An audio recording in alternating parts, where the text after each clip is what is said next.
Señor Santo, gracias por este día nuevamente, Señor. Gracias por el cuerpo reunido el día de hoy nuevamente, Señor. Es su misericordia que estemos el día de hoy reunidos acá, Señor. Señor, gracias nuevamente porque su palabra ha de ser expuesta, Señor mío. Y esa palabra poderosa, Señor mío, es la única, Señor mío, que puede dar vida a los muertos, Señor Santo. Aleluya. Esa palabra es la única que puede sustentar a la iglesia, Señor Santo, en este tiempo, Señor Jesucristo. Y es su palabra, Señor mío, la que nos va a permitir crecer, Señor Santo, como hijos, Señor suyos, Señor, e hijas, Señor Santo. Es por eso, Señor mío, que le pedimos, Señor, que ponga un corazón reverente delante de su palabra. Atento, Señor Santo, a sus verdades, Señor mío. Y al mismo tiempo guarde el vaso que va a utilizar el día de hoy. Nuestra hermana María, Señor mío. Dele sabiduría, las palabras precisas, Señor Santo, para la edificación de la iglesia. Que su palabra dice que es columna y baluarte de la verdad, Señor Santo. Amén. Descansamos, Señor, en que usted tiene el control de todo, Señor mío. Y al mismo tiempo, humildemente, Señor, queremos venir a escuchar su palabra. Amén. Que, Señor Santo, se renueva, Señor, cada día, Señor, así como sus promesas, Señor mío. Y, Señor Santo, tiene un nuevo significado, Señor Santo. Tiene una nueva aplicación para nuestra vida, Señor mío. Esa palabra que no cambia, que permanece por los siglos y edades, Señor. Rogamos por nuestra hermana, descansamos, Señor, y con gozo, Señor Santo, guardamos, Señor, este momento. En el nombre de Jesucristo damos gracias, Señor. Amén. Amén. Gracias, gracias, Dios.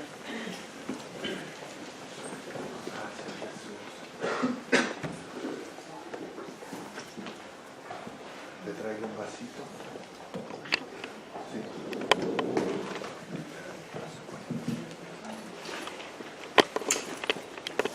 Primero quiero, antes que nada, dar gracias por esta nueva oportunidad que acá los hermanos me brindan de exponer la palabra. Y una de las cosas, lo que más me apasiona, es poder exponer su palabra.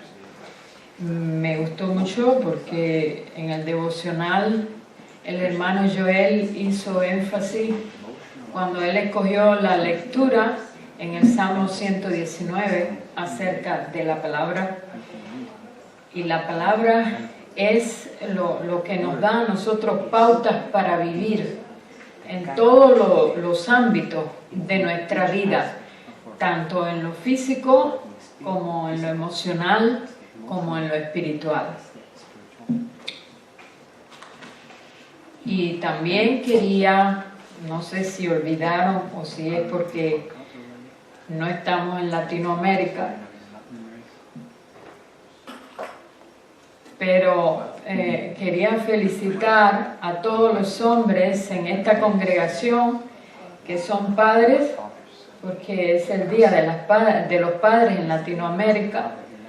Así no hay muchos, pero por lo menos los que están, felicidades.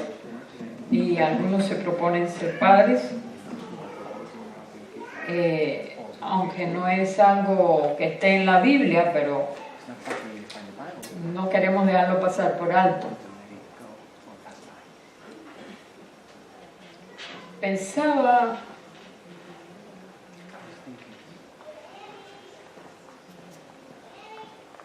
en un hombre tan especial para nosotros como es el apóstol Pablo.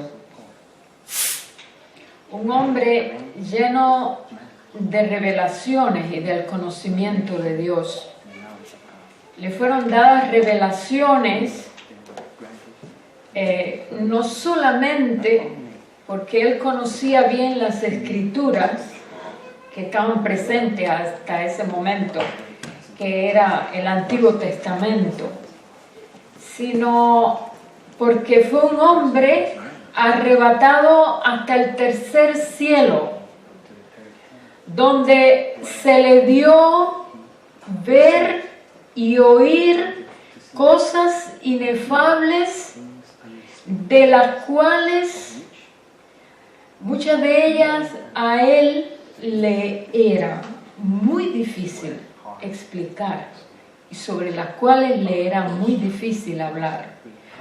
Un hombre que tuvo un encuentro dramático con el Mesías, con Jesucristo, cuando iba camino a Damasco con cartas que le daban la autoridad para perseguir y destruir a la iglesia de Jesucristo, o sea, cartas de los mismos religiosos para él poder hacer lo que se había propuesto contra la iglesia cristiana. Tuvo un encuentro dramático. Nosotros sabemos cómo se le presentó el Señor Jesús y tuvo allí una revelación.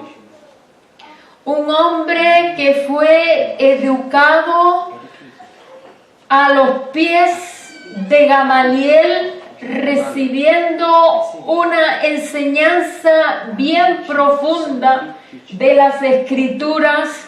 En otras palabras, Pablo tuvo el privilegio de tener una educación inigualable, envidiable, el mejor seminario que se podía tener. Ese Pablo que tuvo también el privilegio que por mandato del Señor se le devolviera la vista a través del hermano Ananías cuando él quedó ciego, y por imposición de las manos ese Pablo fue sanado. Ese Pablo que además hizo milagros grandes. Uno de ellos que siempre me conmueve y me asombra mucho es cuando estuvo predicando hasta pasada la medianoche en su larga prédica, y Eutico, cansado, entró en un sueño profundo y se cayó por la ventana. Espero que nadie se caiga aquí hoy. Tampoco voy a predicar tan largo. Quiero dejarles una enseñanza que se atesore aquí. No voy a atiborrar de información. Pero ese Pablo, cuando Eutico cayó de la ventana y estaba muerto, dice la Biblia que estaba muerto, y todos se acongojaron, pero Pablo bajó, lo abrazó y lo devolvió a la vida. Después siguió predicando hasta el amanecer. Ese Pablo, lleno del conocimiento y de la presencia de Dios, del Espíritu del Dios viviente y de su palabra. Ese Pablo que recibió revelaciones, las dio a la iglesia, recibió sanidades, pero él mismo hizo sanidades. Ese Pablo se quejó. Ese Pablo buscó desahogo, hablando acerca del grande sufrimiento que estaba padeciendo a causa de muchos que le dejaron solo en su lucha y le dejaron. Algunos se volvieron al mundo, otros le traicionaron.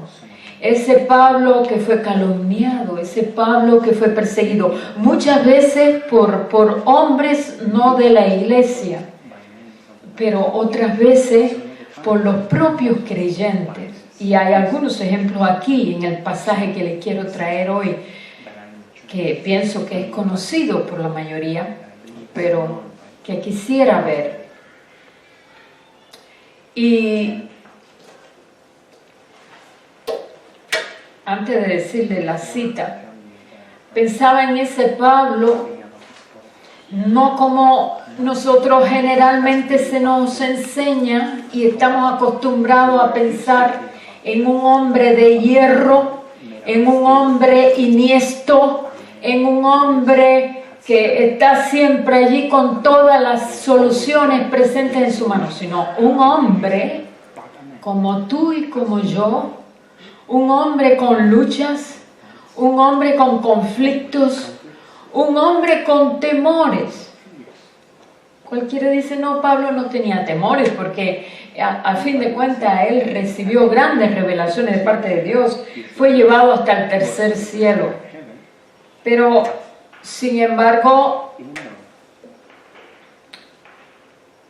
dice la Escritura que fue un hombre con temores. Fue un hombre en cuyo espíritu y en cuyo cuerpo muchas veces no tuvo reposo. No sé si recuerdan aquel momento cuando él le escribe a los corintios y le dice que su espíritu no tuvo reposo, aunque se le abrió puerta amplia en el Señor. Dice que antes de pasar a Tesalónica, él no tuvo reposo en su espíritu a causa de que no veía a su hermano Tito. Entonces era un hombre que sentía necesidad de compañerismo. Era un hombre que tenía necesidad de tener compañía humana. Si pueden abrir sus Biblias en 2 de Timoteo, capítulo 4, versículo 9.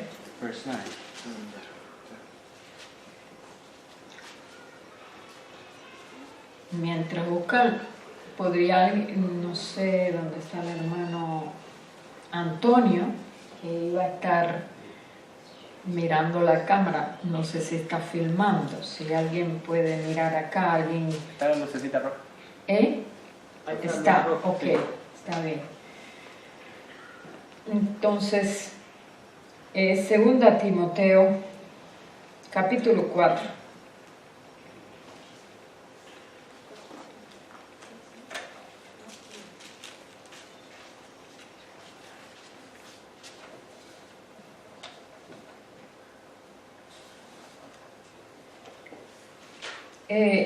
Vemos aquí un hombre, el pasaje que pretendo estudiar es a partir del versículo 9, pero les pido que no se pongan a leer porque yo voy a ir paso a paso con ustedes para que no se entretengan mucho, pero vemos aquí un hombre que no metió debajo de la alfombra. Se nos enseña hoy que tenemos que meter debajo de la alfombra. Se nos enseña hoy que las ofensas tenemos que meterlas debajo de la alfombra y creemos sinceramente que eso es perdonar. Se nos enseña hoy que no debemos hablar de las cosas malas que nos suceden porque eso es carnalidad. Pero aquí lo que yo veo en Pablo es, yo veo aquí a un Pablo que en primer lugar le dice a Timoteo, procura venir pronto a verme. Ese pronto, y más en la época en que no habían teléfonos, ni había Skype, nada de eso. Ese procura venir pronto, hay ahí cierta urgencia, ven rápido por favor. Procura venir pronto a verme. ¿Por qué? Porque Demas me ha desamparado, amando este mundo, y se ha ido a Tesalónica.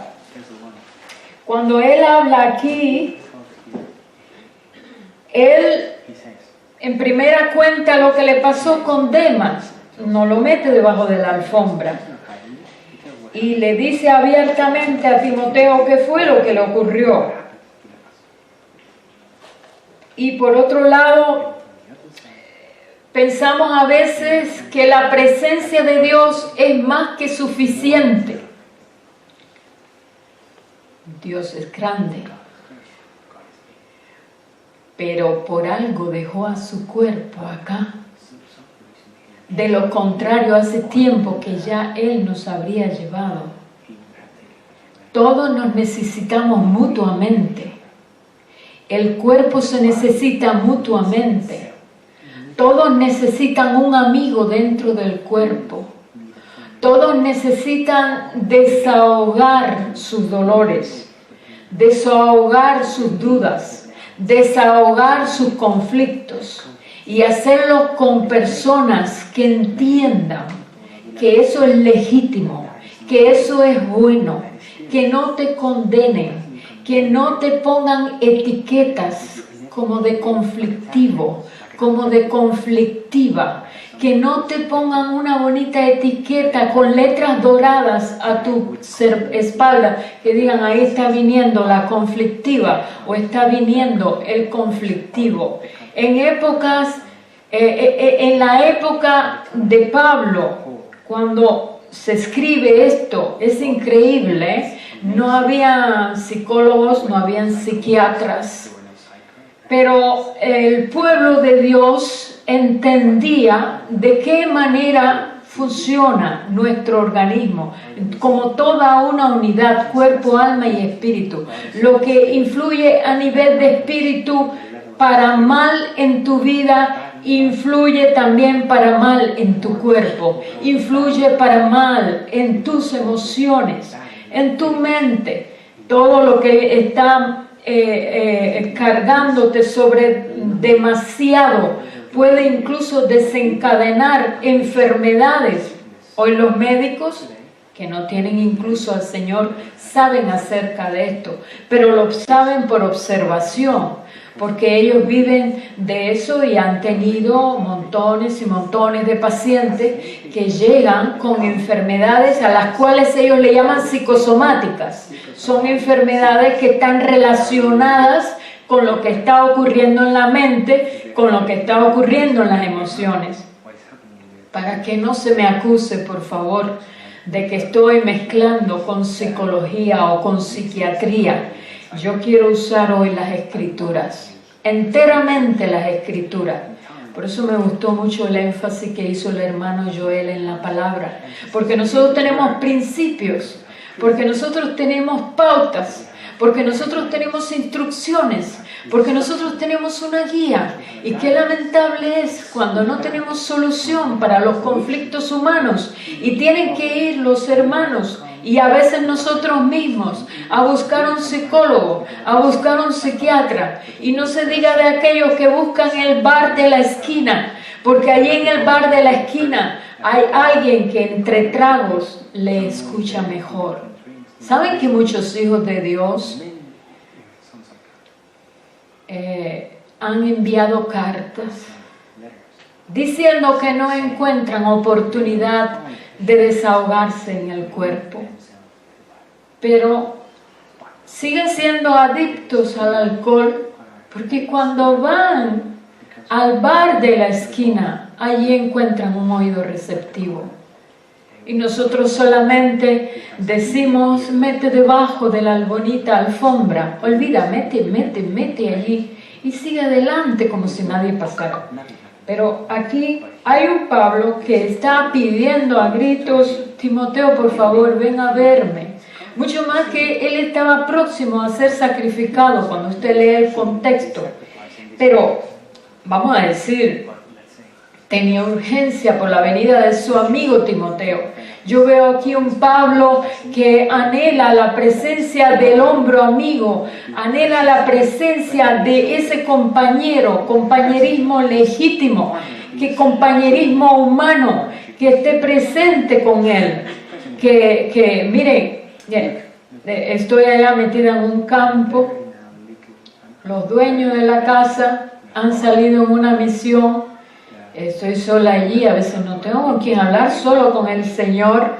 Quizás por eso Dios me dio esa prédica. Y digo, qué malo, como a veces nosotros súper espiritualizamos todo. Y decimos, el Señor es más que suficiente. Pero el silencio, como una vez leí, no sé si fue en un poema, en un libro, yo era una niña todavía, y eso nunca lo olvidé. Decía, el sonido del silencio. Yo decía, pero ¿cómo el silencio tiene sonido? Sí, el silencio tiene sonido. Cuando estás extremadamente solo, y no para eso tienes que estar necesariamente metido en un campo, puedes estar en un lugar lleno de personas y sentirte solo porque no tienes con quién sacar lo que hay dentro. El sonido del silencio es pesado, es agobiante. Pesa duro en tus hombros, Pesa en tu mente, pesa en tus emociones y pesa a veces en el cuerpo. Muchos me han dicho, no puedo dormir por la noche. Pensando y pensando y pensando, solo tejiendo con sus propios pensamientos y sin poder conversar con nadie. Pablo dice, procura venir pronto a verme, porque Demas me ha desamparado, amando este mundo, y se ha ido a Tesalónica. Y nosotros le diríamos a Pablo, Pablo, no seas carnal. ¿Acaso no dice la Biblia que Dios siempre está presente? No te quejes tanto. Tienes a Dios, Dios está contigo, Dios te ha dado tremendas revelaciones. ¿De qué tú te quejas? Tú no tienes de qué quejarte. Tú eres un hombre privilegiado. Empezamos, la iglesia actual le diría eso a Pablo, porque somos especialistas en racionalizar. Y le diríamos que no tiene que preocuparse, que Dios está allí con él. Pero él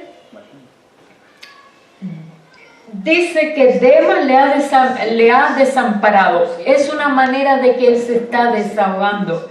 ¿Cuánto yo veo ahí ese hombre anhelando que venga su compañero amado, su amigo, para contarle lo que le ha sucedido? No da tiempo ni que a Timoteo llegue todavía. Por carta empieza a desahogarse. Lo primero que le cuenta es que Demas me ha desamparado. A ese genuino desahogo hoy le llamaríamos chisme. ¿No es verdad? A ese genuino desahogo hoy le llamaríamos chisme y murmuración. Y no sabemos discernir lo que es de verdad el chisme y la murmuración. El chisme y la murmuración es cuando yo hablo por detrás de una persona sin dejarle siquiera posibilidad de que esa persona se defienda ni aclare si es verdad lo que se está hablando o no de ella.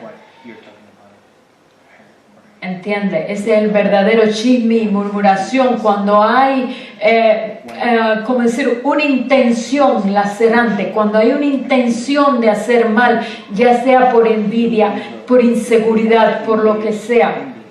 Pero contar lo que pasa adentro es algo que todos necesitamos, aún los pastores. Hay pastores que se han suicidado. En Suecia hay pastores que se han suicidado, algunos se han suicidado en el mismo templo. Hay aquí en Finlandia pastores que se han suicidado, porque los pastores muchas veces dan, pero ellos no pueden conversar con nadie, porque quedan expuestos, porque bueno, ¿y qué dirán? Entonces, acumulan mucha carga interna, y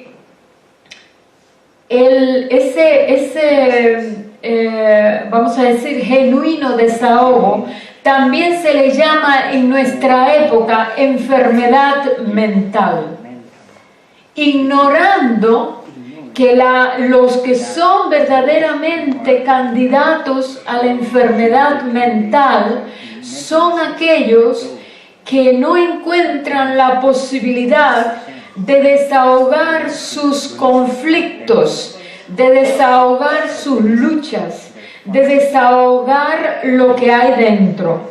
Muchas veces solamente contar lo que te está pasando ayuda a que se despejen tus canales mentales. Jesucristo sabía que Él tenía que ir a la cruz. Sin embargo, estando allí, escogió a 3 de sus discípulos más cercanos para abrirle el corazón y decirle: mi alma está triste hasta la muerte. Es algo un ejemplo que he mencionado tanto porque me tocó desde recién convertida oír, y muchas veces me lo dijeron a mí también: no hace falta quejarse. Se ve como algo muy espiritual. No hace falta quejarse. Hay uno que sufrió más. Hay uno que tuvo que ir a la cruz. Tú todavía no has tenido que ir a la cruz. ¿Qué clase de consuelo? Te sientes más solo en medio de tu dolor cuando no encuentras quien se ponga en tu lugar y te abrace. Tú eres miembro del cuerpo, tienes que saber que a veces Dios quiere que tú abraces a alguien. Que la escuche, no le mandes 800 versículos bíblicos. Esa persona está necesitando ahora un abrazo tuyo. Esa persona está necesitando ahora oídos receptivos. Esa persona está ahora necesitando que tú llores. Si está llorando, dice, llorad con los que lloran. Y también gozarse con los que se gozan. Los envidiosos no pueden gozarse con los que se gozan, ¿verdad? Pero llorar de una manera genuina, sin tenernos que convertir en plañidoras. ¿Saben lo que eran las plañidoras? La plañidora era un oficio que había en Israel. Mujeres entrenadas para llorar. En cualquier circunstancia llamaban a las plañidoras para que ellas lloraran. Nosotros, sin ser plañidoras, debemos realmente ponernos en el lugar del otro hermano y decir, ¿cuánto lo siento? Si yo estaría en tu lugar. Qué terrible fuera eso, qué miedo sentiría. Pero eso nos ha enseñado, no, los que estamos llenos del Espíritu estamos siempre en victoria. ¿Cómo están, hermano? En victoria.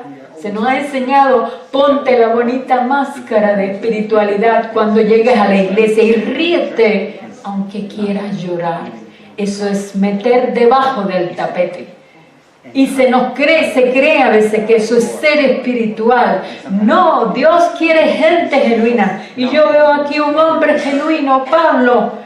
Él quiere gente genuina. Él usa gente genuina. Acuérdense de Nehemías, su rostro estaba alargado y triste. Y ahí el rey le preguntó, Nehemías, ¿por qué tu rostro? Yo veo que hay tristeza en ti.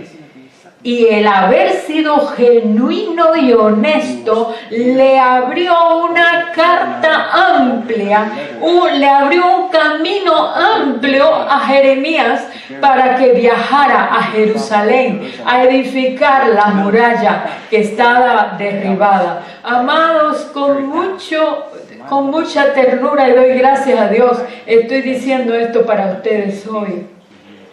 Nosotros tenemos esto aquí en la palabra. Hay muchos psiquiatras y psicólogos hoy en el mundo. Aún a nuestros hijos mandamos a los psiquiatras y a los psicólogos y caen en manos de gentes que a veces no les aman, que resuelven todo con medicamentos, que resuelven todo con pastillas que le van quitando capacidad y neuronas. Las únicas células del cuerpo que no se restauran, a menos que Dios las restaure, son las neuronas. Todas las demás células se pueden restaurar de manera natural, pero las neuronas no, a menos que Dios las restaure. Porque para Dios nada es imposible. Debemos aprender que hay un ministerio dentro del cuerpo que tiene que ver con esto. Debemos aprender que Dios nos ha dejado pautas para esto. Y aquí le diríamos a Pablo que carnal, no siga criticando. Olvídate ya de eso, sigue adelante, canta aleluya, gloria a Dios.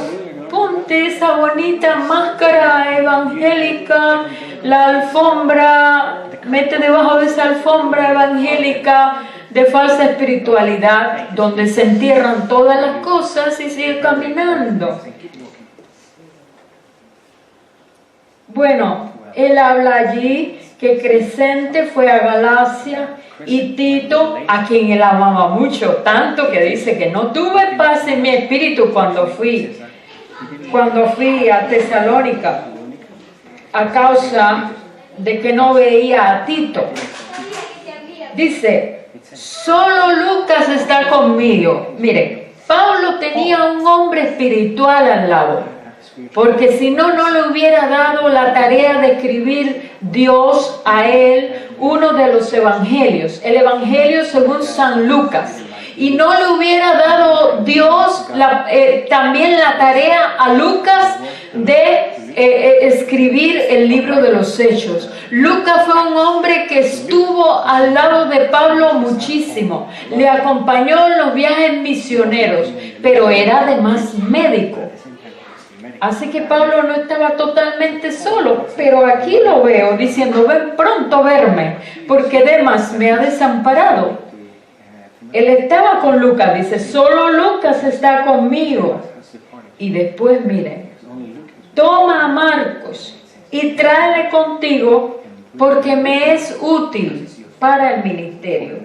Yo no sé cuántos recuerdan en Hechos capítulo 15, cuando Bernabé, es interesante porque en Hechos capítulo 5, versículo 2, se ve a Pablo y a Bernabé juntos, teniendo una discusión con los judíos acerca de la circuncisión. Miren, Lucas como escritor usa mucho un recurso literario que se llama eufemismo. Eufemismo es cuando tú tratas de suavizar algo para que no se vea tan grotesco como realmente ha sido. Pero cuando nosotros leemos en Hechos 15, versículo 2, están Lucas y Pablo, los dos, teniendo una fuerte, yo no lo voy a mitigar como lo hizo Lucas, teniendo una fuerte discusión con aquellos judíos por causa de la circuncisión. Dice, y Lucas, que le gusta suavizar, dijo que ellos tuvieron una discusión no pequeña, o sea, no pequeña quiere decir bien grande. Y creemos siempre, por ejemplo, en el caso de Pablo, que Pablo era un hombre muy correcto, que usaba un tono de voz muy correcto, que hablaba siempre en tono bajo bien correcto. Pero lo vemos junto con Bernabé discutiendo con los judíos en el versículo 2 del capítulo 15, pero en el versículo 36, aquí cambia la escena. Hay una fuerte, no pequeña discusión entre Pablo y Bernabé. ¿Por qué el asunto discutían estos dos grandes hombres de Dios? Por causa del sobrino de Bernabé, Marcos. Porque Marcos había acompañado primeramente a Pablo en una misión. Pero a mitad del camino, cuando iban por el camino, Marcos dijo: yo no sigo contigo, me regreso. Y ahora está Bernabé diciendo, porque dice Pablo como apóstol que era, él sembraba iglesias, cada cierto tiempo iba a visitarles a ver si se mantenían en la fe o no, y dice, vamos a ir a visitarles. Pero entonces Bernabé quería llevar a su sobrino Marcos, y Pablo dijo, no, ese que nos traicionó, no, porque yo no estoy dispuesto a echar a perder la misión. Y hubo una discusión no pequeña entre ellos, porque Bernabé creía que se le debía dar oportunidad a Marcos. Pero, ¿cómo decir? Estos dos hombres grandes de Dios que tuvieron esa divergencia y que yo pienso que Marcos nunca lo olvidó, y se lo voy a demostrar por qué. Porque Marcos, en ese viaje, antes de hablarle de Marcos, la discusión fue tan grande, aunque Lucas la suavice, entre Bernabé y Pablo, que terminaron separándose y cada cual cogió su rumbo. Y Bernabé se fue con su sobrino Marcos y Pablo se fue solo. Y al cabo del tiempo, aquí veo también un hombre, Bernabé, no lo quiero dejar de mencionar aunque estoy hablando de Pablo, porque hay algo en Bernabé que me gusta tanto y que fuera tan bueno que la iglesia cultive. Bernabé, la iglesia necesita personas como Bernabé. Bernabé tuvo la visión de ver en alguien algo que todavía no se veía. Él vio algo que prometía, algo prometedor en Marcos, aunque aún no se vislumbraba. Y tal es así que ahora nosotros vemos aquí a Pablo diciendo: solo Lucas está conmigo, toma a Marcos y tráele contigo. Oh, por favor, yo lo necesito. Leemos las escrituras a veces hasta sin emoción en la voz, pero tráele contigo porque me es útil para el ministerio. Aquí hay un hombre que nos dice: hoy mi ministerio que Dios me dio y yo soy más que suficiente. Si no es un hombre que dice: yo necesito a otros dentro del ministerio, yo necesito ayuda y necesito además compañía, necesito compañerismo humano, personas con quien yo pueda ser yo y pueda decirle exactamente qué siento y cómo me siento. Dice: a Tíquico lo envié a Éfeso. Y bueno, le da instrucciones de algunas cosas que él quiere que le traiga, como libros y pergaminos. Ahora miren esta otra parte. Alejandro el calderero me ha causado muchos males. Causó males persiguiéndolo y le causó males con su lengua. Hay muchas maneras de causar males.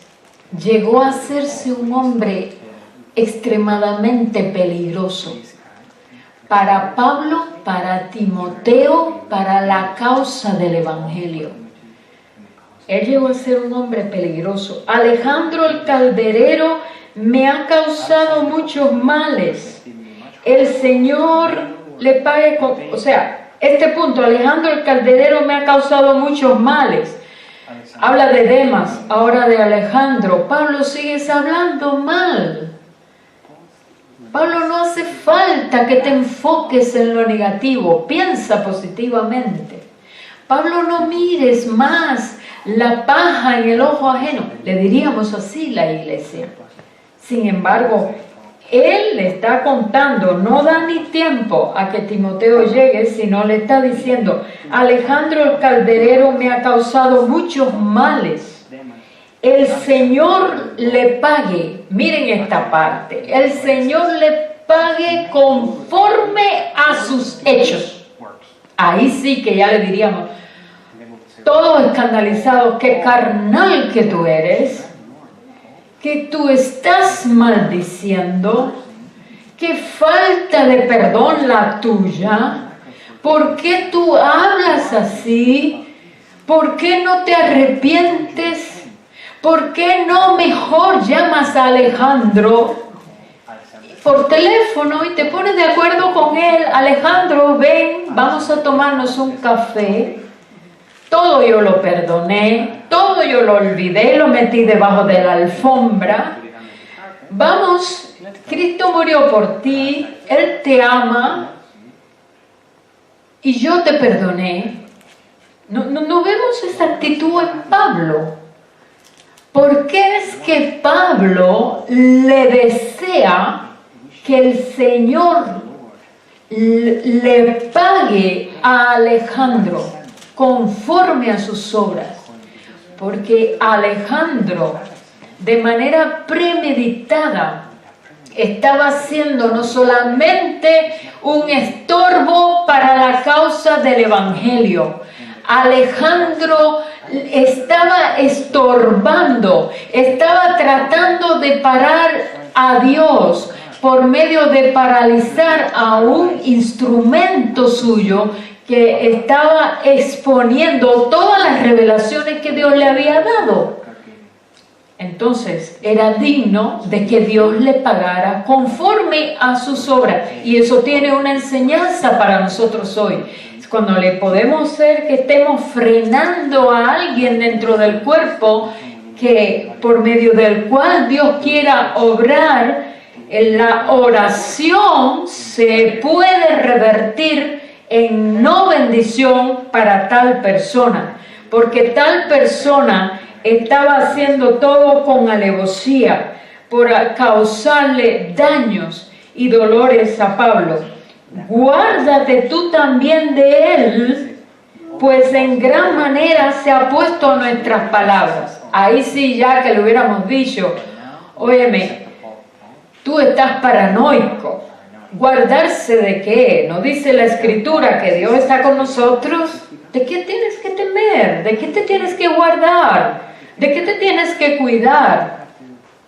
Él sabía que aquí había un potencial enemigo, un enemigo en potencia que estaba capaz no solamente de hablar mal, sino de causarle, hasta si era posible, la muerte. Por lo tanto, él le dice a Timoteo que se guarde de él, que se guarde de él. Guárdate tú también de él. O sea, tú también. Ese también quiere decir yo me estoy guardando de él. Yo me estoy guardando de él. Y para quien piense que Pablo no tenía miedo, que Pablo como apóstol no tenía miedo, miren, no sé si recuerdan aquel pasaje que también está en la carta a los Corintios.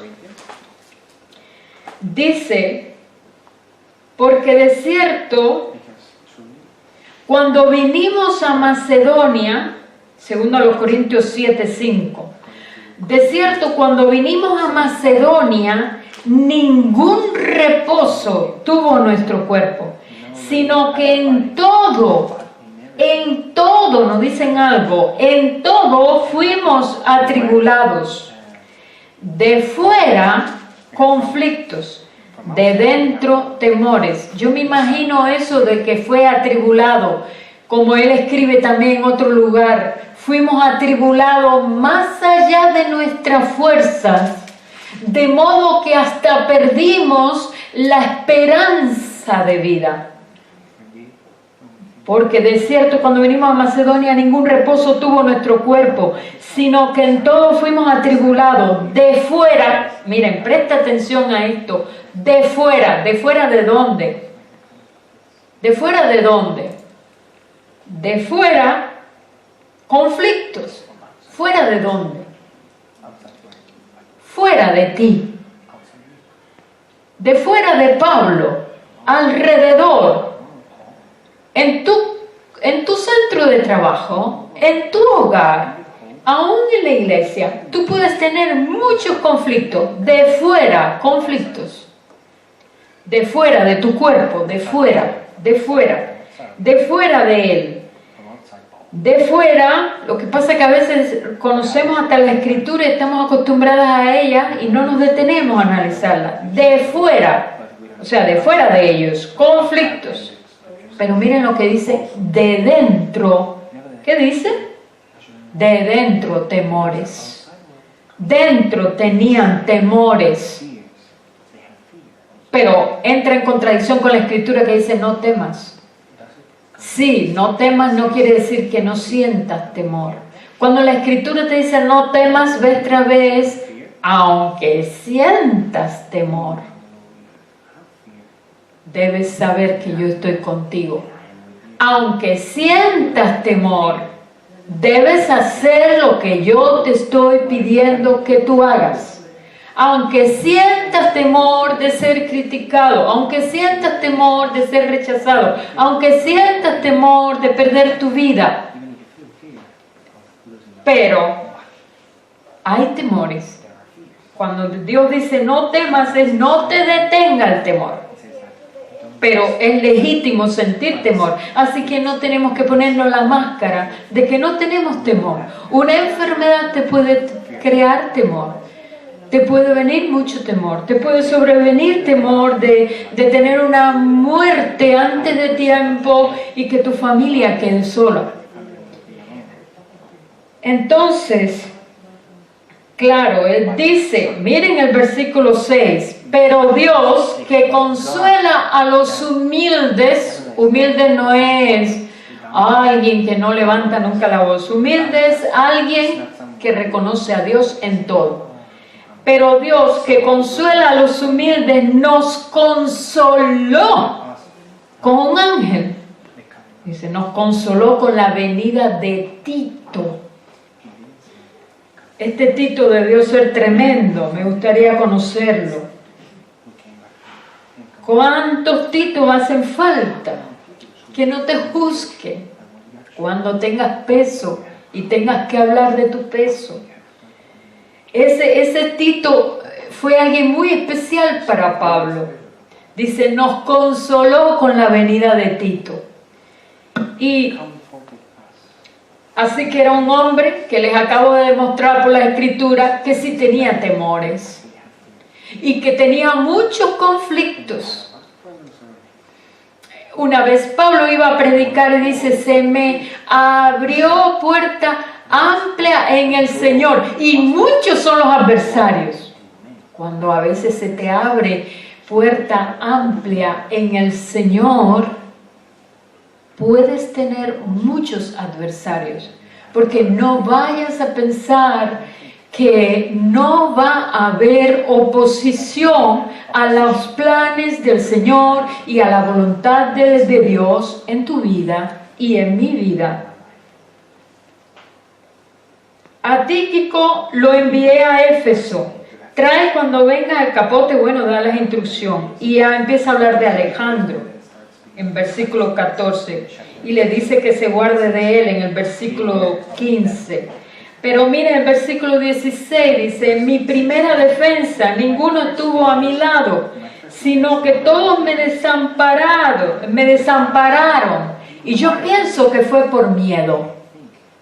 ¿Cuántas veces tenemos miedo de hacerle justicia al agraviado y hasta acogemos al que comete el agravio y coqueteamos con él y dejamos al necesitado de justicia desamparado porque tenemos temor de qué van a pensar de nosotros o de qué nos van a hacer a nosotros?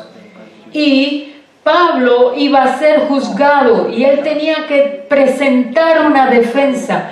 Iba a presentar defensa y la tuvo que presentar solo. Dice que en su primera defensa ahí no hay ni un nombre que él haya mencionado. Ninguno estuvo a mi lado. Ninguno. Todos me desampararon. Qué triste tuvo que ser eso para él. Qué de fortaleza tuvo que haberle dado al Señor en medio de su dolor, en medio de sus enemigos y sus amigos ausentes. Y sin embargo, él dice, mi primera defensa nadie estuvo a mi lado. Yo pienso que les rectifico, por miedo. Se llenaron de temor. Porque miren lo que dice más adelante. Todos me desampararon, no les sea tomado en cuenta. Aquí no vemos la misma actitud que tuvo con Alejandro el calderero, que el Señor le pague conforme a sus obras, por estar estorbando a los planes del Señor y del Evangelio. Es lícito, esa oración es lícito. Porque orar conforme a la Escritura es orar conforme a la voluntad de Dios.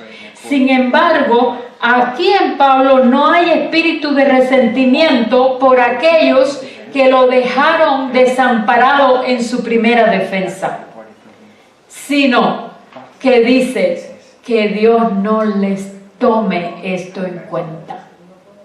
Quiere decir que Dios toma en cuenta todos nuestros actos hasta el final. Por eso es que algunos dirán en el postrer día, vengan acá, a los que estarían a su derecha, porque la derecha para Dios significa gobierno, gobernar. Aquellos, o a las ovejas que pondrá a su derecha, les dirá, vengan, hijos, a los de la derecha, le dice, por cuanto me viste hambriento y me diste de comer, me viste enfermo, me fuiste a visitar, me viste en la cárcel. ¿Ve? Y ellos dijeron, ¿cuándo te vimos enfermo, hambriento, en la cárcel? Y él dijo, por cuanto lo hicieron por alguno, con alguno de estos pequeñitos. Yo conozco muchas denominaciones que enseñan que esos pequeñitos son los niñitos.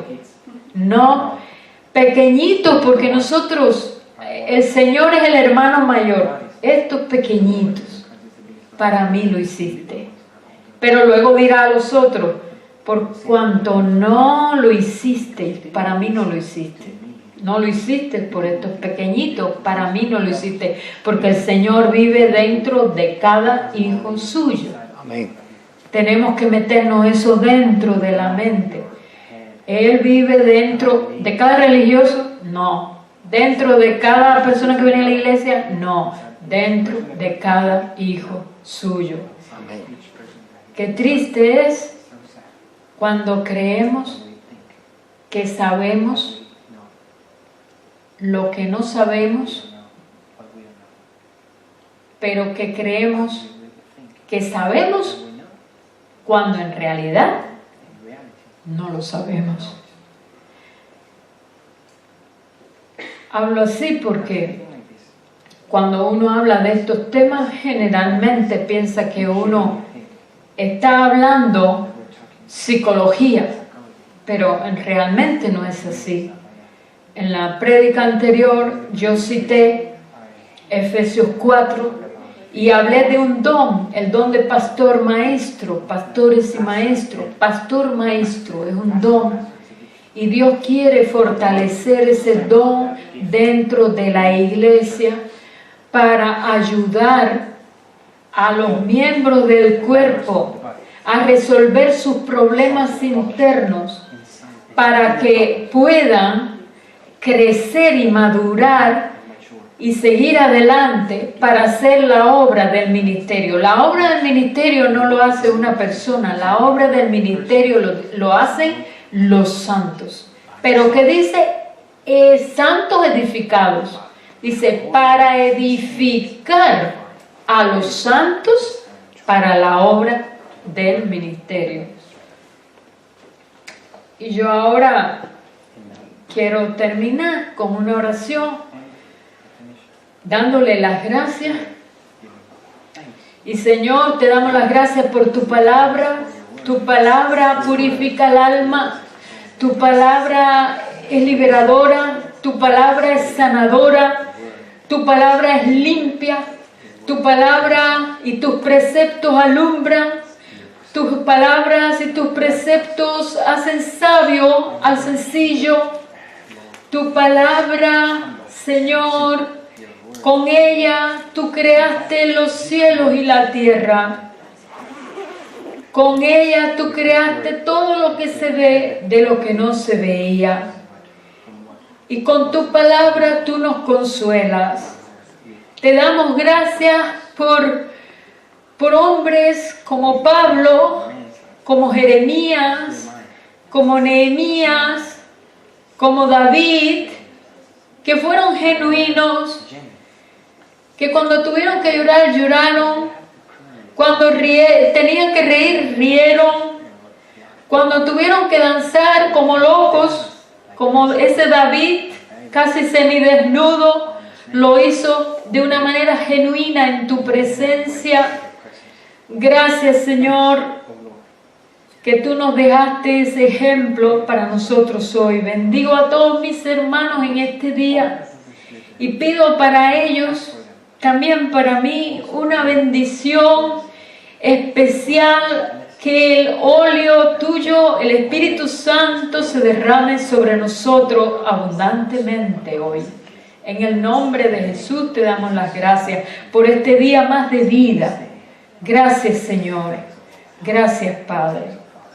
Y si hay alguien que al final quisiera oración o tuviera alguna petición o algo que compartir, pues pueden hacerlo con libertad. Gracias.